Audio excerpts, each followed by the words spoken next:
Hello,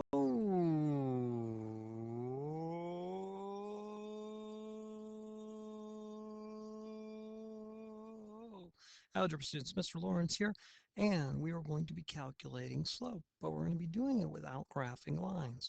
Now, remember, we define slope as the rise over the run, and the rise is the vertical movement, and the run is the horizontal movement. Not a big deal. Don't get psyched out about this. It's really easy stuff. Okay. And so we're going to rise from point B to point A, and we're going to rise 2, and then we're going to run 3, right? So my slope looks like it's 2/3. Now, incidentally, I could have gone from C to B, rise 1, 2, run 1, 2, 3. I hit the same line, don't I? But I could also do that by going from C to A. I could go 1, 2, 3, 4. And then 1, 2, 3, 4, 5, 6. So slope of 4/6, but that simplifies to 2/3. So any way I do it, I get the same slope, right? As long as I go to 2 points on the same line. Now, how many points are on this line? Well, remember, there's not 3. There's an infinite number of points on the line, right? And of course, I could go from A to B, in which case it would change the signs, but when I simplify, I'll still get 2/3. Now, something really cool kind of happens. Watch what happens if I take points A and B, their coordinates, which are over here. A is at 4, 6. B is at 1, 4. I'm going to write 4, 6 like this. And then I'm going to write 1 and 4. And I'm going to subtract. And if I subtract the x's, I'm going to get 3. And I subtract the y's, I'm going to get 2. And if I put the y's on top of the x's, I get 2/3, don't I? Yeah, that's pretty cool. I, in other words, I can calculate the slope without having a line if I know the coordinates. Watch, let's do the slope of the line that goes through points A and C. I'll subtract my y's, 6 minus 2. I'll subtract my x's, 4 minus -2, and minus a negative is the same as plus a positive, right?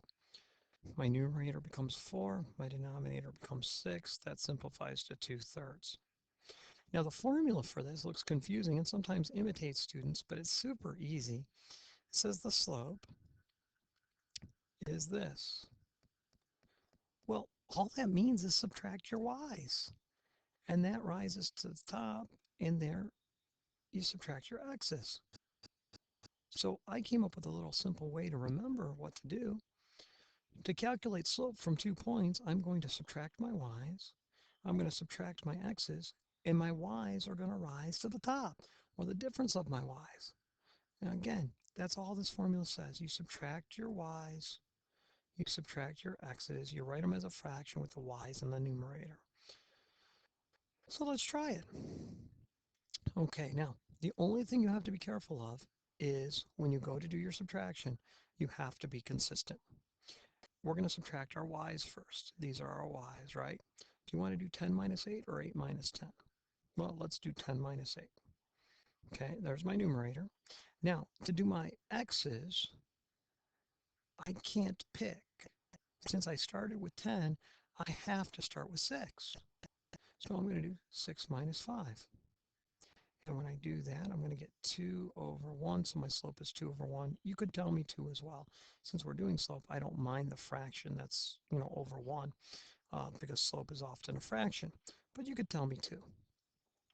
Had I started with 8 minus 10, I am then forced to start with the 5.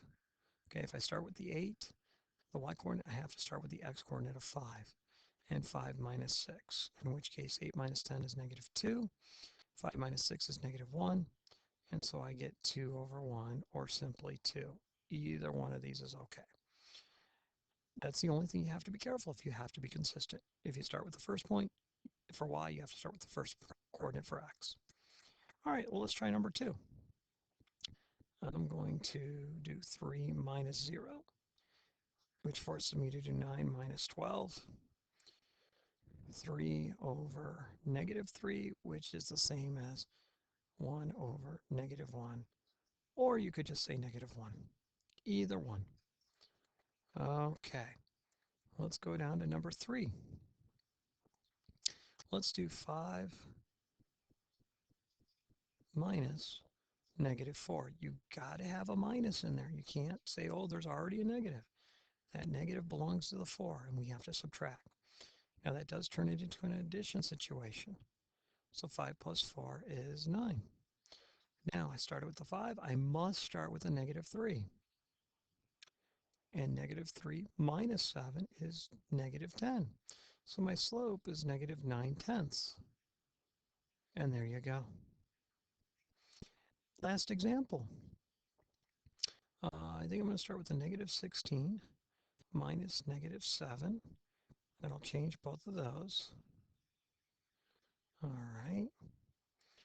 And then I'm going to subtract negative 16. So I start with negative 3. And I'm going to subtract negative 2, changing both of those. So 16 minus 7 is 9. So negative 16 plus 7 must be negative 9. 3 minus 2 is 1. Negative 3 plus 2 must be negative 1. My slope is 9 over 1, or just more simply 9. Either way. All right, that's it. So remember, to calculate slope when given 2 points, we're not going to graph lines. We're going to first subtract our y's. Then we're going to subtract our x's. Finally, our y's are going to rise to the top. All right, that's it for this tonight's lesson. Mr. Lawrence signing off. Good night, everybody.